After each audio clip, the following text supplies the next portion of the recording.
외신 브리핑 신민영입니다. 오늘도 외신들이 주목한 소식들 전달해 드리겠습니다. 먼저 CNBC의 기사로 뉴욕 증시 마감 상황 만나보겠습니다. 간밤 나스닥 지수가 장중에 10,000선을 넘어섰습니다. 장중가이기는 하지만 나스닥 지수가 10,000포인트를 넘어선 것은 지난 1971년 출범 이후로 처음입니다. 나스닥 지수는 전날에도 사상 최고치를 기록한 바 있죠. 이틀 연속 기록적인 상승의 배경으로는 미 연준의 무제한 돈 풀기로 유동성 장세가 가속하고 있다는 평가가 나옵니다.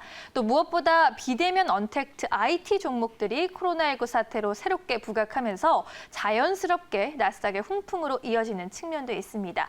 세계 최대 전자상거래 업체 아마존이 대표적입니다. 그렇지만 이 펀더멘털과 무관한 묻지마 폭등세 역시 적지 않다는 지적도 나옵니다. 파산 보호를 신청한 렌터카 업체 허츠 등이 급등세를 타고 있기 때문인데요. 일각에선 1990년대 후반 닷컴 버블 당시와 비슷하다라는 평가도 나오고 있습니다. 한편 이날 나스닥을 제외한 뉴욕 증시 전반적으로는 하방 압력을 받았습니다. 다우지수가 7거래일 만에 조정을 받았고요. 투자자들이 이익 실현에 나선 것으로 보입니다. 그리고 오늘부터 이틀간 열리는 미국 연방준비제도의 FOMC 통화정책 회의를 앞두고 투자자들이 관망하는 자세를 보였습니다. 그동안 경제적인 기대감에 큰 폭으로 상승했던 종목들도 조정을 받게 됐는데요. 유나이티드와 델타 등 항공주가 하락 전환했고요. 크루즈선 운항사들의 주가도 약세로 돌아섰습니다. 다음 소식 열어보도록 하겠습니다. 북한이 어제 남북 간 통신 연락선을 일방적으로 모두 차단하겠다라고 밝힌 가운데 외신들도 이 소식을 비중 있게 보도하면서 북한의 의도에 대해서 여러 가지 해석을 내놓았습니다. CNN의 분석부터 좀 볼 텐데요. North Korea isn't talking to the South anymore. Experts say it could be trying to manufacture a crisis. 북한이 남한과 더 이상 말하지 않기로 했는데 전문가들은 위기를 일부러 조장하려는 것으로 보인다라고 전했습니다. 자세한 내용 보면요. CNN은 북한이 대북 전단 살포를 핑계 삼아서 일부러 위기를 조장하려 한다라는 전문가들의 해석을 전했습니다. 본격적으로 협상에 나서기 전에 위기의식을 조장하기 위한 북한의 전형적인 수법이다라는 설명입니다. CNN은 북한이 한국을 코너로 몰고 미국은 궁지로 몰아서 문 정부가 김정은 북한 국무위원장이 원하는 조건을 성사시키도록 압박하려는 것이다라고 논평했습니다.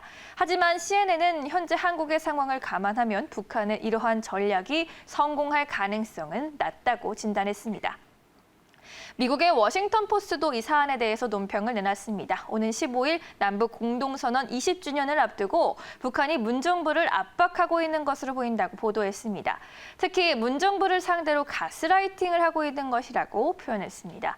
영국의 BBC 역시 북한이 향후 협상에서 긴장 상태를 레버리지로 이용하기 위해서 위기를 조성하고 있다고 논평했습니다. 한국의 관심을 끌기 위해서 일부러 못된 행동을 하고 있다라는 평가입니다. 자, 이제 끝으로 유럽 쪽 분위기도 한번 살펴보도록 하죠. 블룸버그의 헤드라인이 눈에 띄었습니다. Trade reliant Germany suffers biggest ever plunge in exports. 무역에 의존적인 국가죠. 독일이 수출에서 역대 최대 추락을 겪었다고 보도했습니다. 코로나19 영향으로 독일의 지난 4월 수출과 수입이 대폭 감소한 것으로 나타났는데요. 자세한 기사 내용 들어가 봅니다. 독일의 4월 수출은 전월 대비 계절 조정치로 24%나 감소했고요. 수입도 16.5% 줄었습니다. 수출과 수입 모두 관련 통계를 집계하기 시작한 1990년 이후 최대 폭으로 줄어들었습니다. 4월 무역 수지는 32억 유로 흑자로 집계됐는데요. 전날 발표된 4월 산업 생산이 전월 대비 17.9% 감소했습니다. 독일 정부는 올해 경제가 6.3% 역성장할 것으로 전망했고요. 최근 회복 속도가 늦자 1,300억 유로 규모의 추가 부양책을 내놓았습니다. 여기에 더해서 유로존의 GDP 통계도 나왔는데요. 유로존의 올해 1분기 GDP가 직전 분기 대비 3.6% 하락한 것으로 추산됐습니다. 같은 기간 이후 27개 회원국 전체 GDP도 직전 분기 대비 3.2% 떨어졌습니다. 이는 유로스타트가 95년 해당 통계 작성을 시작한 이래 가장 낙폭이 큽니다. 직전 분기인 2019년 4분기에는 EU와 유로존 모두에서 GDP가 직전 직전분기 대비 0.1% 성장한 바 있습니다. 이에 따라 봉쇄 조치가 본격화된 2분기에는 유럽의 실물 경제 상황이 더 악화됐을 것이라는 분석이 지배적이고요. 이로 인해 유럽 증시도 일제히 약세로 마감하는 모습이었습니다. 지금까지 수요일 아침 외신 브리핑 함께 하셨습니다.